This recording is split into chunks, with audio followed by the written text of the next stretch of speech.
Olá, amigos do portal piauihoje.com, portal que conecta você ao mundo. Nós estamos iniciando mais entrevista especial. Hoje nós vamos tratar da abolição da escravidão no Brasil e suas consequências e como e todo o processo que se deu no Brasil antes de 1989, né? Nosso convidado aqui é o professor José Bispo, José Bispo de Miranda. Ele é professor da UESP. Bispo, tudo bem? Tudo bem, um prazer estar aqui para colaborar com essa temática, com esse assunto. E aí vamos ver o que é que a gente pode contribuir. Aqui comigo o professor Roberto John, jornalista. Roberto, tudo bem? Tudo bem. Roberto John, Dia Com das Mães você? foi só vinho, Você de também. boa, né?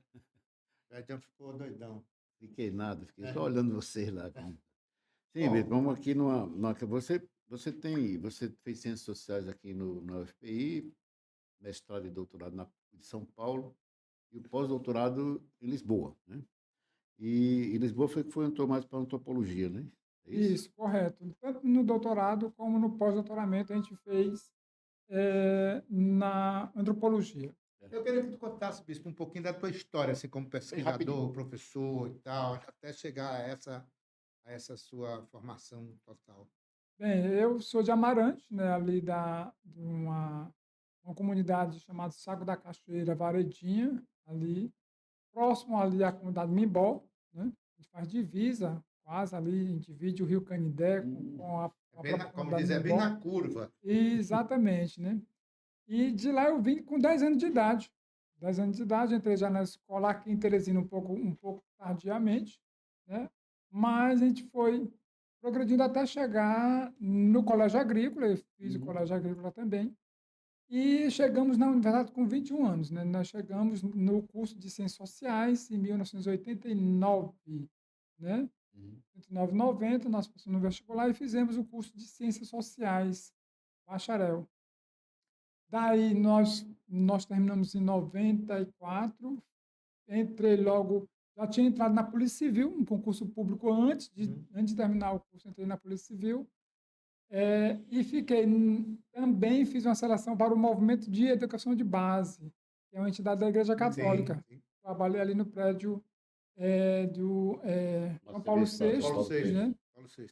E fiquei como policial e como educador educacional do MEB por Uhum. um bom tempo.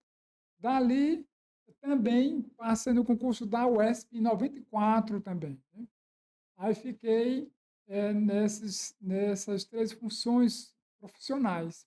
Quando eu fui para o mestrado em 97, aí saí do MEB e da Segurança Pública e da Polícia Civil. Fiquei só Tem que como passar a ser professor da dedicação universidade. exclusiva, né? Exatamente, né? Passei essa educação exclusiva e fui para o mestrado na PUC São Paulo. Voltei depois de 3 anos, né? Fiquei 3 anos como que é a legislação.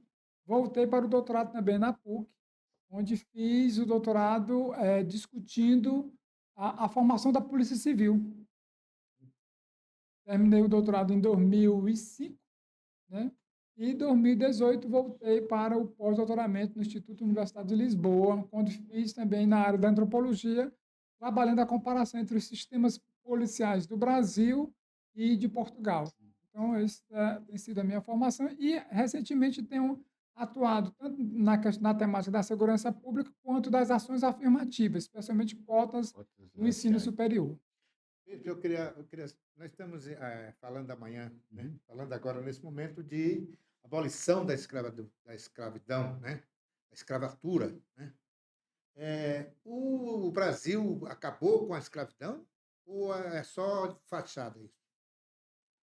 Vamos dizer que em 1888 houve uma legislação, uma lei, né, que proibiu a escravização de pessoas no Brasil, especialmente das pessoas negras, né?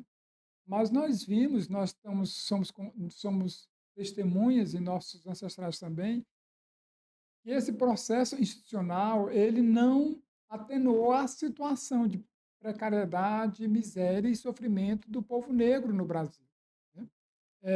E assim, mais contemporaneamente também, nós temos incluído até, inclusive, pessoas brancas nessa escravização, que a gente chama de trabalho análogo à escravidão, né? Ou seja, mesmo que o percentual de pessoas vulneráveis a esses trabalhos análogos à escravidão, seja de pessoas pretas e pardas, pessoas negras, também tem muitos brancos também que estão nessa situação do trabalho análogo à escravidão. Isso hoje, né?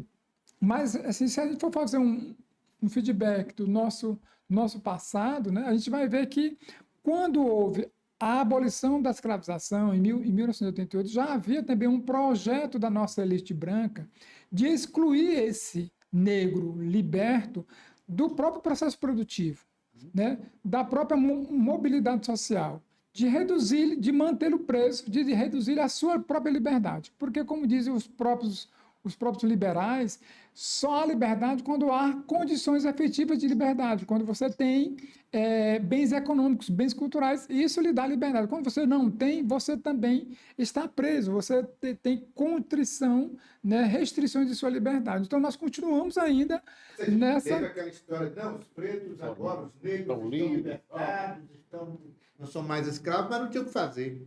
Não tinha para onde ir, não tinha onde morar, não tinha como trabalhar. Não é que não tivesse o que fazer, né? Todo o modelo produtivo anterior a 88, todo ele era desenvolvido por nós negros, né? Ou seja, qualquer produção na agricultura, quem desenvolvia era nós negros. O que tinha de manufatura também eram nós negros. Quando houve a abolição, que se dizia, agora temos que pagar salário, nós tivemos um projeto da nossa elite branca de fazer a migração de pessoas europeias brancas. Ou seja, não, se tínhamos que pagar, vamos trazer pessoas brancas. Havia esse projeto que também ele fazia parte de uma cosmovisão maior. Qual era? Embranquecer a sociedade. Ou seja, já vinha lá do período? Já, inclusive, os acordos de trazer a migração. Não era só coincidência, era propositado. Era um projeto, né? Há evidência disso na história? Sim, os acordos, inclusive, Dom João já havia feito esses acordos, porque já havia neles, tanto Dom João quanto Dom Pedro I já previa essa questão do processo da abolição, né? E também já previa essa dificuldade da explicação de uma sociedade mestiça. Porque as sociedades anglo-saxônicas, que tem negros e brancos, elas são negros bem separados, negros retintos, e brancos são visões bastante nítidas nesse sentido, de uma sociedade bastante separada, segregada. Definido, né? Bem definida. Segregada, bem definida.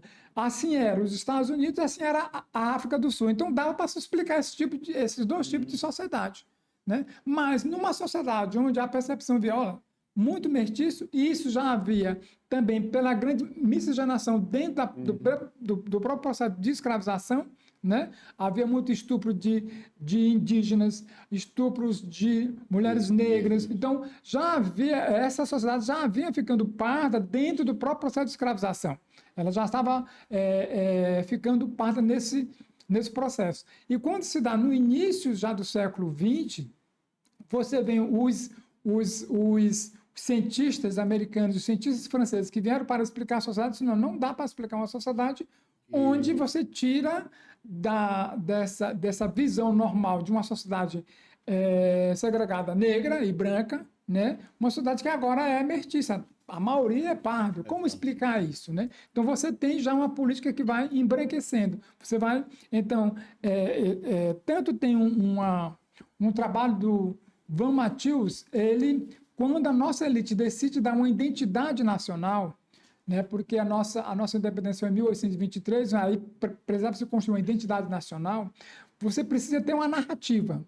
E esse Van Matthews vence um concurso do Instituto Histórico Brasileiro de como explicar essa nossa sociedade. Ele vai dizer, não, aqui tem uma sociedade mestiça, plurirracial, né, igual, né, e que será dominada pelo colonizador branco, ou seja, o colonizador branco vai dominar sobre essas etnias, entre indígenas e negros, né? O colonizador branco ele iria dominar, ou seja, pela mestiçagem, ele ia tornar essa sociedade branca. E essa ideia também ela vai ser reificada no período republicano pelo Gilberto Freire. Ele vem com a obra Casa Grande Senzala, vai dizer, a solução para o negro no Brasil é o P, né? Quer dizer, é a relação sexual. Ele tem que se tornar branco, o negro tem que se tornar branco, né? Porque o contrário disso, ele vai ser discriminado, vai sofrer preconceito, a discriminação racial, o racismo vai estar contra ele. E isso, de fato, ocorreu. Uma sociedade que se estrutura num racismo estrutural, onde quer negros, quer brancos são socializados com valores que vão pejorando, diminuindo as qualidades da pessoa negra, né, e parda também, né, nesse sentido. E nesse aspecto, esse racismo estrutural ele é passado de uma forma muito coletiva, dentro de um inconsciente coletivo, né, vai trazendo várias características que justificaram a escravização no início da Idade Moderna, né? Vão se reproduzindo. Infelizmente é atual hoje, né? Exatamente. Muito hoje esse racismo estrutural. Nós estamos no portal piauihoje.com, nós estamos entrevistando o professor Bispo, tratando aqui do fim da escravidão no Brasil. Pedir aos nossos internautas que ajudem a gente a fazer o nosso trabalho, compartilhe o nosso conteúdo, assine o nosso canal e ative o sininho aí para você não perder nenhum dos episódios. Professor, dois professores aqui, eu queria... Me parece, o que eu consigo entender, que a discriminação começa, inclusive, nesses projetos que eu estava falando aí de tornar o negro escravo para sempre. Começou com a questão da reforma agrária, um exemplo claro, né? A reforma agrária no Brasil foi dada as melhores terras no sul para os brancos, os maiores investimentos, e os negros, depois da abolição, não tiveram isso, não tiveram reforma, não tiveram terra. Eu estou errado ou é isso mesmo? Além da terra, tiveram ainda recursos com tantos mil réis naquele período para poder eles... Eu estou errado ou... Não está... Você encaminhou bem essa questão. Quando se deu o processo de imigração, cada fazendeiro, ao ter obrigatoriamente que substituir a mão de obra negra, porque ele não queria mais empregar o negro, e ele ainda recebia uma recompensa financeira por aceitar o imigrante branco europeu. Ou seja, ele excluía aquele que trabalhou sempre para ele de graça, o negro, e ainda recebia recompensa financeira do Estado para receber o imigrante na sua terra, ou na sua indústria. Então, você tem um projeto estatal de exclusão da população negra. Tanto no final do século XIX, como também todo o início do século XX. É metade do século Você tem um projeto estatal de exclusão, onde você o Estado paga a exclusão da população negra do mercado de trabalho. Quem vai descrever bem isso é Florestan Fernandes, num livro chamado O Negro no Mundo do Branco. O título já diz tudo, ou seja, o negro no mundo do branco. Né? Ou seja, esse mundo não foi feito para o negro. Né? Você vai entrar no mundo do branco aqui. Então, ele vai descrever exatamente isso, ou seja, de como a nossa elite fez um projeto de exclusão. Agora, a grande questão é onde é que a nossa elite consegue um conjunto de valores, onde ela consegue um conjunto de valores que inferioriza a população negra. Né? Esse é um processo histórico que se dá no início da Idade Moderna, quando se optou pela escravização negra. A gente chama de racialização da escravização. Porque antes da Idade Moderna, a escravização poderia se dar por qualquer pessoa sem nenhum fenótipo. Apenas por condição de dívida, condição de ser levado por guerra, né? Ou aprisionado ou sequestro. Qualquer pessoa poderia ser escravizado. Mas depois da Idade Moderna, aí tem um livro muito interessante, O Genocídio Ocultado, do Nediane Didiaye, que é um franco-senegalês.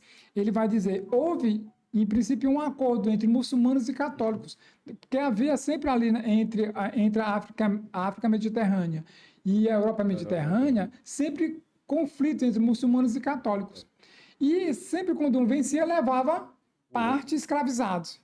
Tanto um como o outro. Chegaram a um acordo, ninguém leva mais escravo aqui, nem você leva muçulmano, e nem eu vou levar cristão. Houve um certo acordo ali.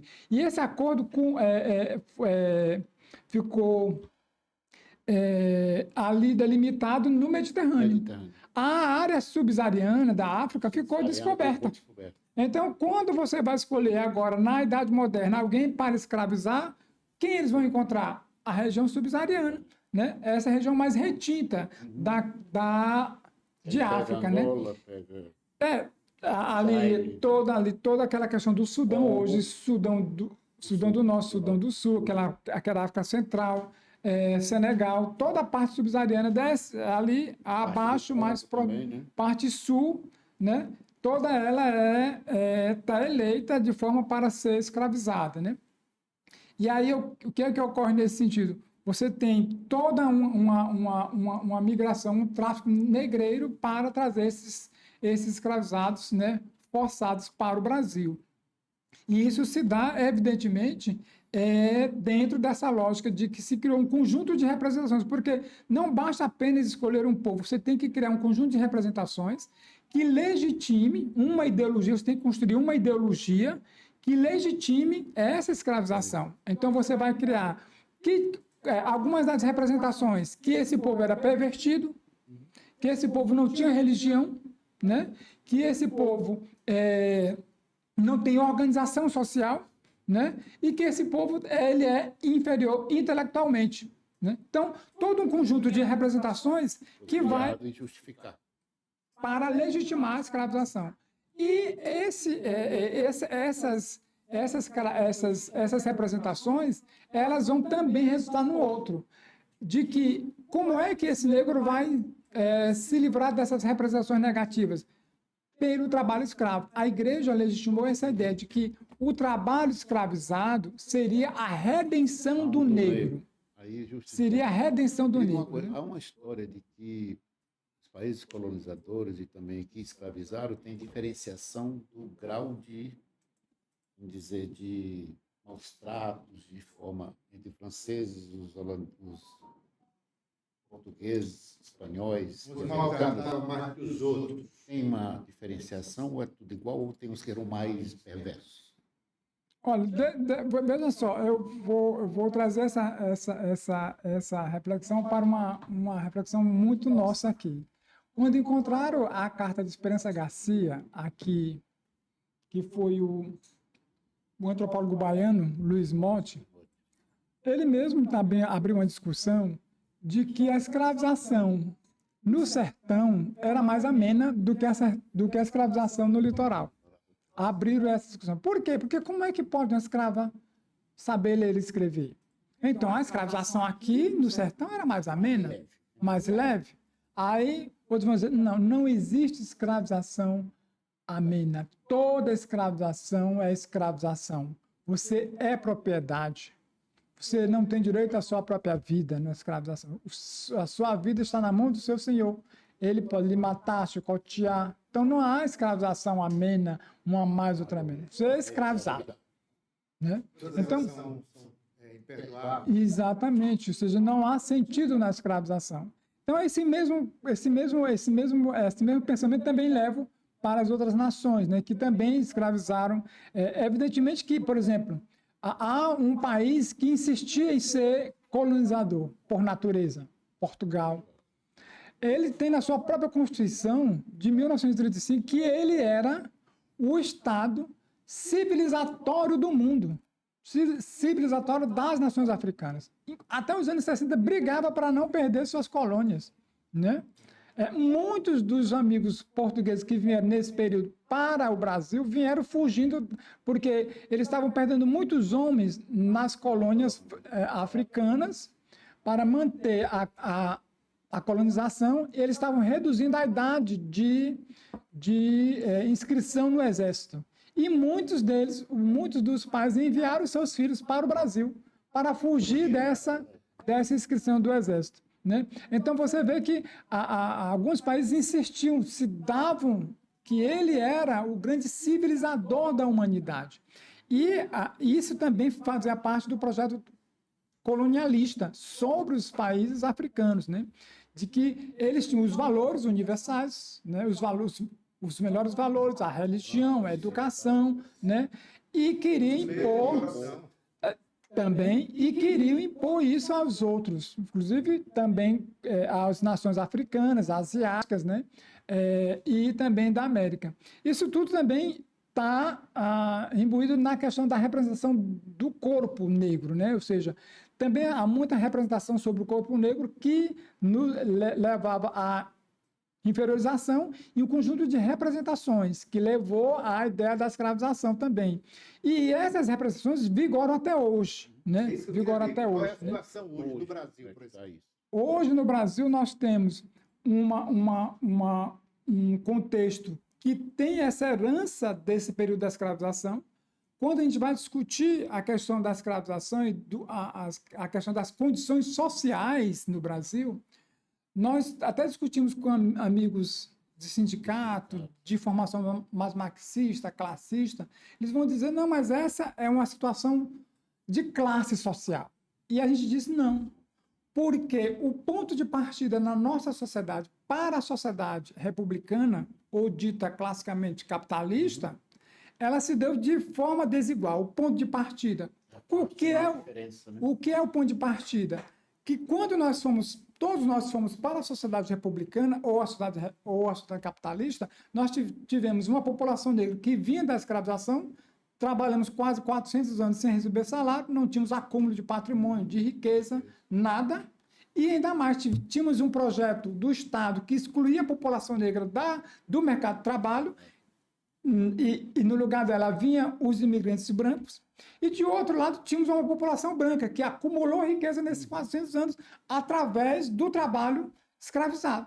Então, o ponto de partida desses dois grupos, numa sociedade como a nossa, era totalmente desigual, né? Então, essa desigual continua desigual. Por quê? Porque o Estado só foi se ater e a reconhecer que ele participou da desigualdade, da construção dessa desigualdade agora no século XXI. Professor, as cotas, é um pouco de reconhecimento disso aí, dessa reparação ou não? É um pouco, né? Um pouco desse reconhecimento, mas a gente tem isso como um elemento muito nítido, muito tímido, né? Ainda um elemento que, se você for ver o que é cota para negros, é um percentual muito pequeno, né? Muito pequeno. Por exemplo, se a gente for ver o que é que entra de cota de negro na Universidade Estadual do Piauí, é 20%. De tudo que tem de cota é 20% para negros, né? Na federal, estava analisando o SISU, você tem até um percentual ainda maior. Ele chega até a dar uma ideia de que todos os 50% tem que ser colocado por pessoas negras. Professor, eu tenho uma crítica nesse sentido, é que as cotas, do jeito que estão sendo colocadas, que são trabalhadas e divulgadas, me parece que está sendo feito um favor aos negros. Essa percepção? Como é que é recebido isso pelos teóricos e pelo movimento? Tem essa percepção? Tem. Não. De que nós estamos são a fazendo um percepção favor. do senso comum, né? Eu creio assim, há um grupo da população que não entende, ainda não compreende todo esse processo histórico que nós estamos fazendo aqui, esse letramento racial, de que há uma população que ela está em desigualdade social, não por sua condição de classe, mas pela sua condição de cor de pele, né? Ela está discriminada em razão disso, porque houve um processo de escravização e um conjunto de representação que levou a essa eliminação dessa população do mercado de trabalho e substituição dela de pessoas brancas, né?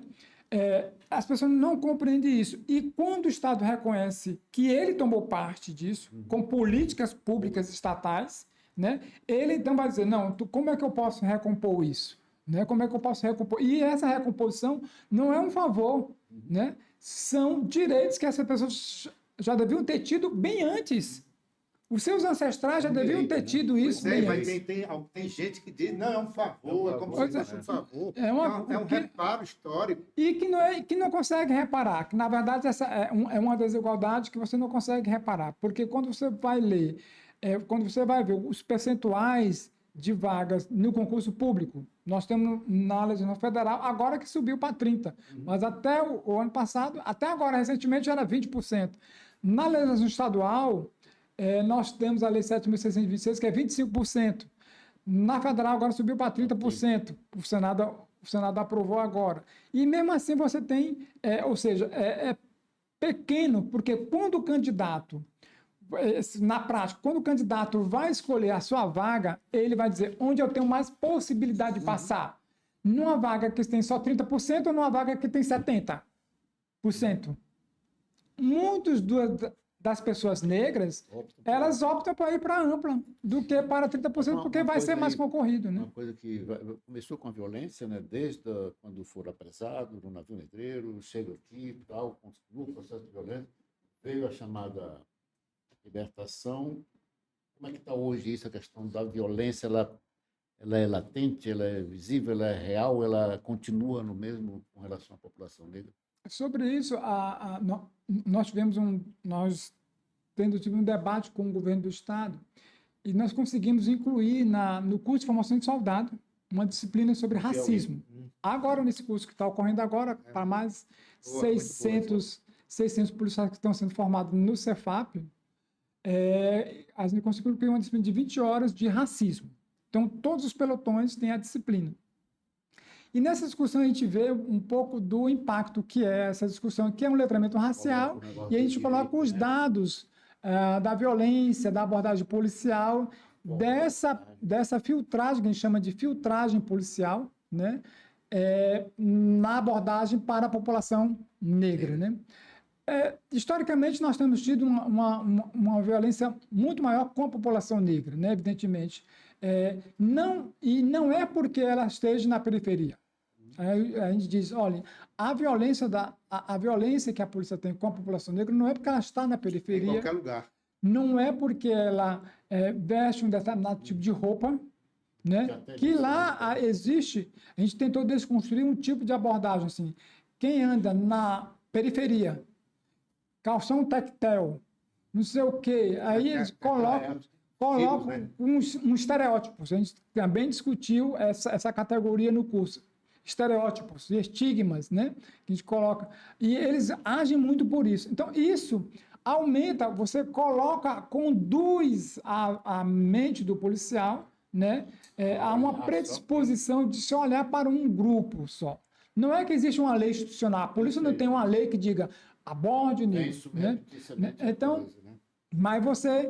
Quando a instituição não refaz esses valores que a sociedade reproduz, o policial vai para a rua condicionado a abordar a população negra de forma mais violenta. Eu né? queria ver o Roberto assistente social, com ciências políticas.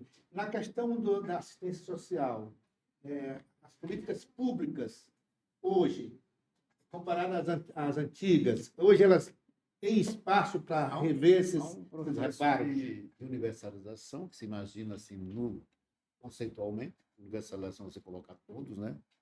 Mas, no fundo, se reproduz aí. Para a população negra, é um tipo de assistência, já dentro de um parâmetro, né? E a não ser no momento de catástrofe, de coisa que você tem, mas ela se reproduz a mesma situação.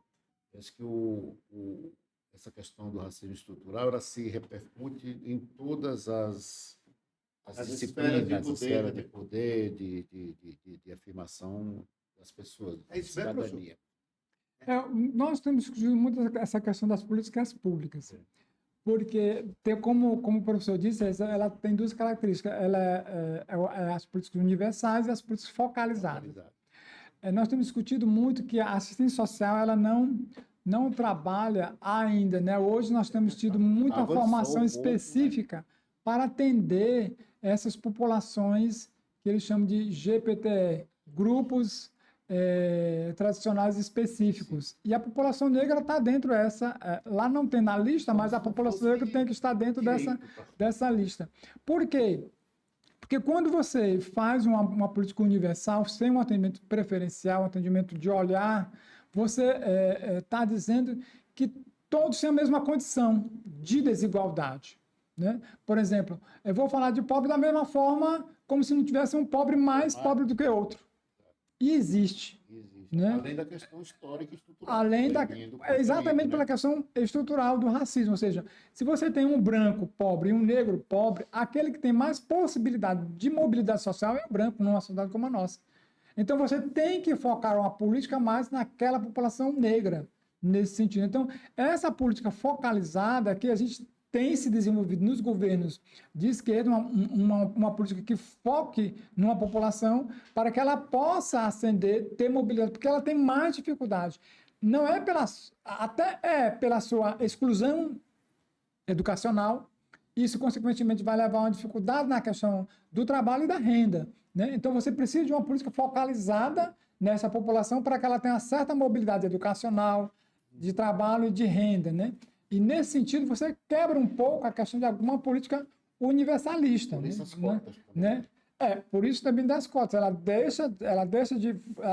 o acesso à universidade pública deixa de ser uma questão universal, tratar todo mundo igual, e você focar também em grupos nesse sentido. Reservar vagas para determinados grupos que estejam presentes na universidade. Né? Professor, nós estamos aqui encaminhando para o final do nosso bate-papo aqui, né, da nossa conversa, muito enriquecedora, numa aula, né? Eu queria, para a gente finalizar, que mensagem, serve para os dois professores aqui, o pessoal da área de Sociologia, que mensagem a gente pode dizer para a sociedade? Hoje nós temos que fazer isso. Qual a mensagem que você daria para os nossos internautas? Hoje, essa é uma pergunta difícil, né? Mas o que a gente pode... A pergunta é fácil de fazer, né? A resposta que é difícil, né? Mas o que a gente poderia sugerir, né? Vamos ter duas respostas na questão interpessoal, né? Na questão das relações sociais e a questão institucional, né? Na questão pessoal, acho que a gente precisa fazer um letramento, entender um pouco o processo de formação da sociedade brasileira, né? De como nós nos tornamos uma sociedade multirracial e desigual pela questão da cor da pele. Ela inicialmente, até hoje, a nossa desigualdade não é por uma questão de classe social ou condição social. Ela ainda é uma questão oriunda da questão racial. Oxalá que a gente chegue na questão da condição social, onde todo mundo esteja igual, e a partir daí comece a desigualdade pela competição de cada um. Mas não, nós temos ainda uma desigualdade estrutural vindo e herdado do processo de escravização. Então, entender isso e como isso aconteceu vai facilitar bastante a relação e o entendimento de várias políticas que ocorrem na sociedade brasileira. Institucionalmente, também esse reconhecimento é um ponto de partida, mas os governos precisam, nosso governo principalmente, precisa ter mais ousadia, né? Porque muitas das políticas públicas que você tem para esses grupos específicos, da população negra, quilombola, indígena, ela não gera voto. Até porque são populações pequenas, que geralmente, quando se fala em consciência étnico-racial, é muito dividida. Mas tem avançado nesses governos? Tem avançado bastante, né?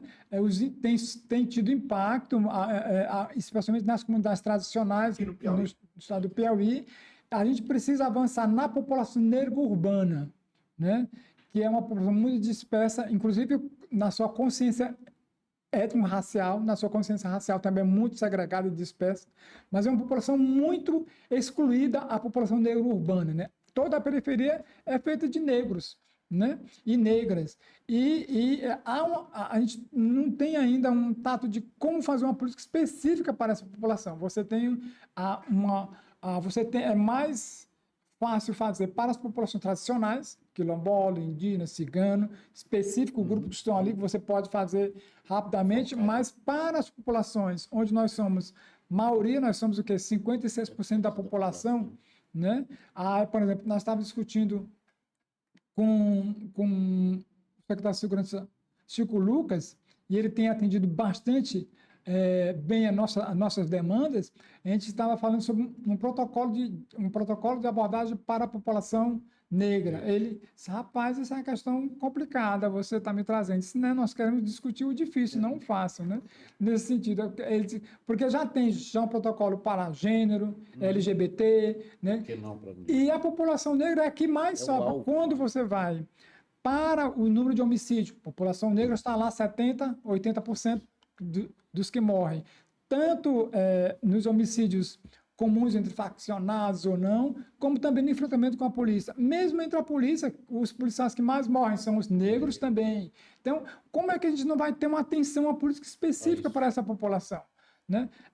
Nós não podemos nos esconder disso, temos que enfrentar isso. Né? E ele criou um GT, um grupo de discussão, para dizer como é que a gente vai organizar isso aqui na Secretaria de Segurança Pública. E nós estamos com o GT para discutir esse protocolo de abordagem policial para a população negra, nesse sentido. Né? Também para de terreiro, também nós temos um GT nesse sentido. Uma coisa, como é a reação dos policiais na hora do curso? No curso primeiro, assim, eles, quando há um processo sociológico, um fenômeno de quando eles já estão, eles não são policiais ainda, no curso de formação, mas eles já se assenhoraram da posição de policial.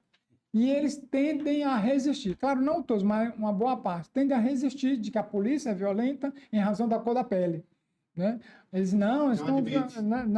Os maiores dados dizem que os negros são mais criminosos mesmo. Sim, mas se você só prende negro, o dado só vai ser com negro. O dado só vai ser com negro. Se você distribuir a sua abordagem mais para branco, você vai ver que mais brancos também são criminosos. Mas se você só atenta a abordagem para a população negra, evidentemente que o seu dado só vai produzir um dado com pessoas. Homicídio com negro. Prisão com negro, julgamento com negro, tráfico com negro, os dados só vão... Exatamente, então essa é a questão. A gente tentou, mas a discussão foi bem recebida, né? Apesar do debate, foi muito bem recebida, e a gente imagina que isso tenha surtido algum efeito no curso de formação de soldado desse ano, né? E eu creio que sim, né? Eu acho que agradecer ao comandante da Polícia Militar, primeiro ao governador, que numa reunião da N1, ele disse que vai ter o seu curso de 20 horas, vai estar lá na Polícia Militar. E ele garantiu estar, de fato, na Polícia Militar, o curso de 20 horas de racismo com a Polícia Militar. Né? E a gente já tinha tido um outro debate anterior, que ele também já tinha garantido nesse sentido. Assim, claro que isso não aponta um fim, aponta um caminho. Né? Nós estamos caminhando para que essa discussão venha a público, né?